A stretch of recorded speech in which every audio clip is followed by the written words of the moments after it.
Hello everybody, welcome back to my channel where skincare is all about progression over perfection because perfection doesn't exist. I want to look today at some of the worst or more interesting videos to come from TikTok. We all know it's like the wild west of beauty over there. Sometimes it's a shit show and sometimes you get some really good information from there. I want to start off with a video from somebody who used to work at Lush, I would think by now, if they haven't been fired already. As somebody who myself used to work for Lush, this video was interesting to me. She's spilling some tea, as the kids would say, some Lush insider secrets. I worked at Lush Cosmetics for 8 months, and this is everything that altered my brain chemistry. We would sometimes have to sell expired bath bombs and face masks because our manager said that they still looked fine and smelled okay. So pro tip, always grab products from the back of the shelf for the freshest products. So, we didn't do that. We definitely didn't do that. I don't think this is all Lush stores at all, unless it's new. Like, I'm not a fan of Lush. I'm not here to like, what's the word? Stick up for them. Like, I don't care, as you know from my Lush video. But the staff were given them. We were actually given, especially the fresh face masks. We couldn't sell them. We wouldn't be like, quick, you have 1 day to use this fresh face mask and sell it to a customer. We'd take it home, use it a couple times with our housemates and then chuck it in the bin kind of thing. We definitely weren't selling products that close to expiration date. They were being given away to the staff. Some of the quote all natural products actually do have synthetic ingredients mixed in. For example, all of the Snow Fairy products at Lush contain non-vegan colorants to make that bright pink color. I think a lot of people confuse cruelty-free with vegan. They kind of think they're synonymous with each other, and they're not, which is kind of interesting to me actually when you think about it. But a lot of Lush products, they also don't advertise themselves as all natural. So I think it's kind of like, whilst Lush don't correct people, they also don't say that they are all natural and all vegan, if that makes sense, but they don't correct people when they think they are, you know, kind of thing, that kind of vibe. They use parabens a lot of the time as well. If you go on their website, they very openly show you what the natural ingredients are and what aren't, and tell you why there are synthetic ingredients in there too, which I love. I love a mix of natural ingredients and synthetic. But yeah, a lot of Lush's client base are vegan, so it's really important that they're labeled properly, and I feel like they are. You just kind of have to do your homework a little bit, you know. The discontinued Sunset Lush will come back for a limited time in small batches with a new name and packaging. Y'all, they're just recycling the same scents over and over again. They are, and I have no issue with that whatsoever. There is a particular Christmas scent that is like champagne something, and it's usually like a white jelly or like a white body wash. It's always white, and I absolutely love it, and I look forward to it every year. Well, not the last 3 years actually, no matter what form it used to come in. So I'm not mad at that. Companies do this all the time. I don't think it's like a bad thing to do necessarily. But what I will say about Lush, and I don't know if it's still the same, if you still work for Lush, let me know in the comments down below if this is what happens still. But whenever there is new products out, we would get it all for free. Like, we got the whole Christmas collection, Halloween, any new launches, all for free. And our staff discount was 50% off. That's a real staff discount. Like, that's really fucking good, I think. I've worked places where it's like 20%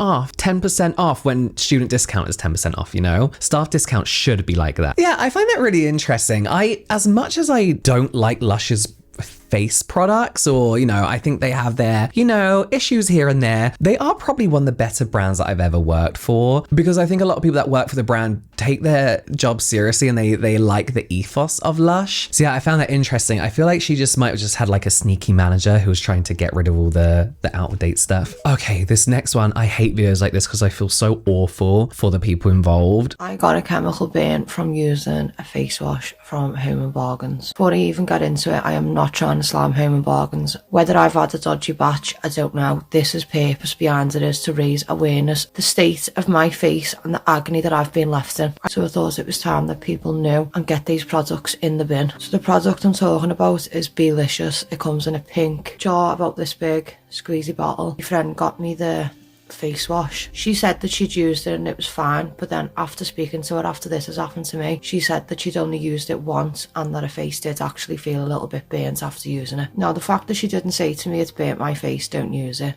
is absolutely beyond me. Blistered around the chin area. If you do have this product at home, please put it in the bin. So for those who don't know, Home Bargains is kind of like a discount home shop. They do everything from food to furniture. I fucking love walking around Home Bargains. I feel terrible for her. I really, really do. And literally her friend could go fuck herself. Like, who is like, oh, this burnt my face. You try. Like, what the fuck? That's really, really bad. What I would usually say about this situation is skincare ingredients can react on different people's skin in so many different ways. So just because one person does have such a severe reaction to something, it doesn't mean everybody necessarily has to ditch that product, chuck it in the bin, be wary of that product. If you see my When Beauty Turns Ugly series, we've seen issues like this before, from face masks in particular, lip balms. It doesn't affect everyone in the same way. So just because it affects her like this, it doesn't mean it's going to happen to everyone. However, in this particular case, when we look at this product, which was really hard to track down, actually find an ingredient list for, it's a nightmare, a fucking nightmare for easily sensitized skin, already irritated skin, and skin in general, to be honest with you. The brand calls this a gentle cleanser, but calling it a gentle cleanser is a bit of a piss take, to be honest with you, when we look at the ingredients. So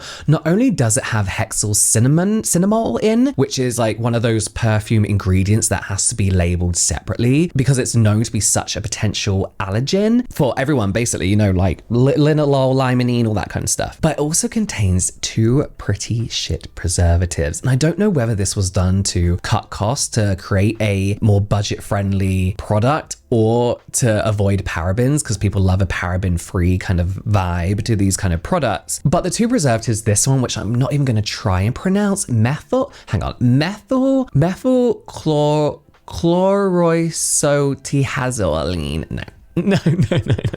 But it's known to really easily sensitize people's skin, and it can't actually be used on its own. It's going to get worse now. It has to be used in conjunction with this one, which I also can't pronounce. Now, this one is a preservative that is only recommended to be used in wash-off products, again, because of its ability to really, really irritate the skin. These 2 together, awful, like a nightmare for easily sensitized skin. So whilst it's not the case that you should listen to all these videos and be like, oh my God, that product ruined their skin, bin it, it's important still to look at the ingredients and understand them in the sense of, because we don't like to look at ingredient lists, right, and dissect them when you haven't used the product. But when there are so many potential known irritants, I should say, in a product like this, it's kind of worth being wary of them. If you're going to use an ingredient looker-upper, do Inky Coda. They tell you what everything is without fear-mongering and giving them a rating of like dangerous, that kind of thing. There is a 1-month update where she says that her skin is looking better, it's leaving a little bit of scarring but not a lot, and that neither Belicious or Home Bargains have made any statement or reached out to her in any way. She's looking much better, much better from what I can see from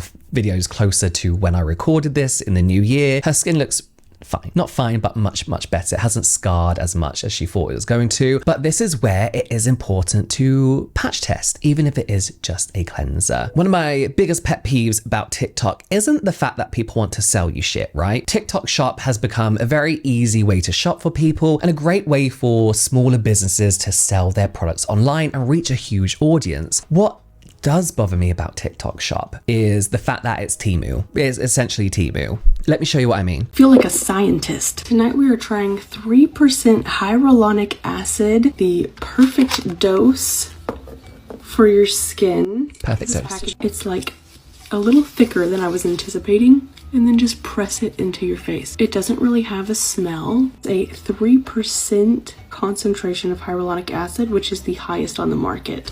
A few points here. There is no perfect dose for hyaluronic acid, but it is said that hyaluronic acid works best at lower concentrations. Apparently it can like only hold a certain amount of water anyway, so there's no point it being something like that. I'll double check that with my chemist friend and put it here. But more hyaluronic acid doesn't necessarily mean more hydration, right? The molecule has a water absorption limit, so excessive amounts won't provide added benefits, if that makes sense. Like there's only so much water a sponge can hold on to, so you don't need, if that makes sense. Again, I'll double check that. However, one thing that does kind of strike me in here is that they're saying this has the maximum dose of hyaluronic acid like on the market, the highest concentration at 3%. And there's kind of a reason for that. And that's because 3% hyaluronic acid can feel very, very thick on the skin, very gloopy and unpleasant to use. So because you don't need more than 2% hyaluronic acid for it to be beneficial for your skin or for it to do its job for your skin, brands aren't going to use it. There's a reason you don't see brands like The Ordinary, for example, using a 3% hyaluronic acid. They just go up to 2%, and even then it could be a little bit gloopy. So not saying she's lying about it not feeling thick, but she's either lying about it or there's not 3% hyaluronic acid in it. But we have no idea of verifying this anyway, because this is one of those brands who sell on Temu, etc. But it's also just white label stuff. So you will see this product with multiple different brand names and logos on it, including those who make not just dupes of K-beauty, but make fakes of other K-beauty products, which I've talked about on this channel before. This brand, oh no, is it this one? No, see, this is a different one, but there is a brand that also, I'll play my TikTok here. If you see this product, please do not buy it. Not only are the people peddling this TikTok shop product talking absolute bullshit, but we don't even know exactly what is in this product. There's two things I don't trust from a brand: when they don't post their ingredient list and when they don't have their own graphics or photos to use in their campaigns. They just have to use stock images. And this product come from a particularly dodgy brand who kind of sell not just dupes, but almost fakes of products to try and trick you into thinking they are the original product. But these products can also be found on Temu, AliExpress, Shein. Some of the exact same product is labeled 5% or 3% hyaluronic acid, but it's just a product that random brands can stick their name on, like this brand, for example. They sell fake CosRX products here on TikTok shop and on Temu. Not only that, but some of the shops are selling this for over £10 for 5 vials of 1.2 milliliter serum, when you can get 30 milliliter of hyaluronic acid from The Ordinary for £8. Like, it's not even a deal, it's not even a bargain. These TikTok shops love taking low quality Temu skincare shit, bringing it to TikTok shop and then trying to sell it for a premium, because they get all these random TikTok shop sellers to talk absolute shit about product with fake science and trying to sell you this product at a premium. And everyone's like, look, you can put the lid back on, it comes in a 2 usage vial. Just get a fucking pipette, just get a normal bottle that's reusable and resealable. It's very weird. I want to show you another video of this hyaluronic acid that I'm seeing fucking everywhere on TikTok. I want to show you how quickly this works. It's insane. So you can see some definite dehydration wrinkles in my finger. Rub it in, only takes a few seconds. Check that out. Do you see that? Can you see how quickly that plumped that up? It is the hyaluronic acid ampules. There's a very heavy filter on that video, not just on her skin, but you can see when she's showing her finger that she like brings it back, cuts, and then there's a filter on the finger, and then she's holding it in front of her face where the filter is, and then she's putting it on her face. Very heavy, obvious filter. I have nothing against TikTok sellers, as I said, but know what you are talking about before selling some random Temu shit that made its way over to TikTok shop. Do the minimal research, right? I don't know. I find it's kind of worrying. Okay, this one's just a funsies one. I must be a rising star too because of Botox. Oh my gosh, my joke, my bit. I never thought at the age of 31 I would be hearing the words rising star again. So I want to start by thanking my good friends Botox and Juvederm. I'm still clean. But when I start going again, I'll let you know. I mean it. I really want to be transparent as a beauty founder. As the founder of Ariana Beauty, I think it's important to have transparency. That's why I said that as well. But I love it and I support Me it. too. But I am still 4 years clean. You see the lines? I love them. I just thought that was nice. I think it's nice to hear a celebrity with a skincare, well, is it skincare? With a makeup brand, a beauty brand, sorry, say that she doesn't use Botox, but when she does, she'll let us know. I think after celebrity skincare brand founders like Jennifer Lopez, for example, who pretended their ageless skin was all due to olive oil just to sell her products, it's nice to hear a founder, a celebrity founder in particular, even just say they want to be transparent about the work they've had done. I believe she's only 31, so I believe her. She's probably had facials and a few other things, you know. Yes, she's probably not had Botox, but she's had some work done in other ways, whether that's just facials, lasers, whatever. But it's still nice to see a celebrity say something, they'd be open about something that does so much affect the way their face looks when it comes to what am I trying to say? You know what I mean? It's nice to hear a brand founder literally be like, I will let you know if I'm getting Botox again. I left this one till last because I think we're all bored of the you have to use sunscreen kind of thing, right? But there's a little bit more I want to say about this. This might sound crazy, but we've stopped using sunscreen. Does sound crazy, yeah. Today, and I have put a little bit of sunscreen, like zinc, on my kids' faces. This is the one that we used, but I have gone down the rabbit hole of sunscreen, actually thanks to my husband, who saw me putting on my natural like coconut sunscreen, and he read the back of it and he was like, do you know that this and this and this is all linked to cancer? And I was like, what? Led me on a deep dive into sunscreen. I saw one of my friends on here, Indigo, talk about sunscreen and how they don't use sunscreen and how you can safely be in the sun and kind of build up a resistance to it, and you know how to use the UV and how to just be in the sun and get that good healthy vitamin D without putting a bunch of chemicals on your skin. You're a low-tox mom, can you please help me out and list your favorite brands that you use? Before I start this, I saw somebody else on TikTok, I can't remember who it was now, because I was getting really angry about this. I was like, oh my God, for fuck's sake. But said that we have to remember that these parents think they are doing what's best for their kids, first of all, right? For example, this woman genuinely believes, and the father, what her husband has said, the information that they're reading online, they genuinely believe it's factual. And the way a lot of this information is presented online, I can't blame them for that, because a lot of it does look scientific. And there are a lot of experts out there who are equally as misinformed as these low-tox, no-tox, I'm gonna say conspiracy theorists. I forgot what I was saying now. They all believe the same shit, right? There are so many issues with doing your own research when it comes to this kind of stuff, because you can Google anything. You can Google why is sunscreen so toxic, and you get all these articles, of course, from the likes of the EWG, but then things like Harvard and the National Institute of Health, all suggesting, just from the headlines and opening phrases, that some ingredients in sunscreen is toxic. At first glance, it looks terrifying, but if you're really going to go down a rabbit hole like this woman said about sunscreen, then come to the conclusion that sunscreens are toxic and bad for you, then you didn't go deep enough. You didn't fall down the rabbit hole deep enough, right? You're kind of like stuck in the rabbit hole instead of like entering Wonderland kind of thing. I feel like we have sunscreen here, right? This is the rabbit hole. We have sunscreen. We have what we commercially know about sunscreen, what brands are telling us, what people are telling us, you know, what the ads are telling us, the science, and then the anti-science and conspiracy theories. And then deep down, we have the actual scientific truth about those conspiracy theories, big pharma people, you know, all that kind of stuff. People who are stuck here doing their own research need to go back here. They need to do their own research and research the actual science, you know? They're stuck in the middle somewhere, right? And that's because they don't know how to really research the topic properly. I'm at a point, again,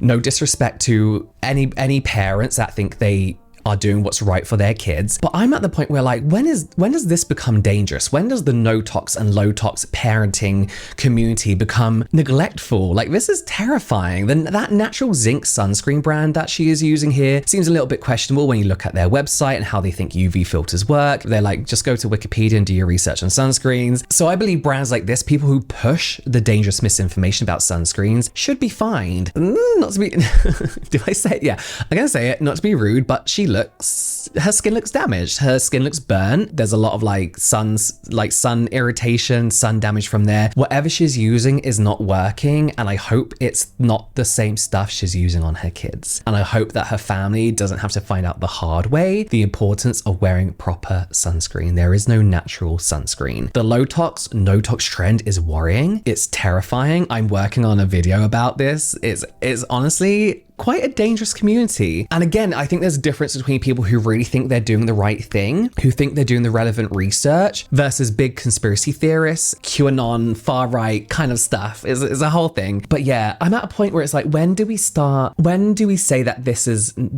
bad for the kids? Is that even a thing to do? Is letting your kid burn because you believe some conspiracy theory about sunscreen neglectful?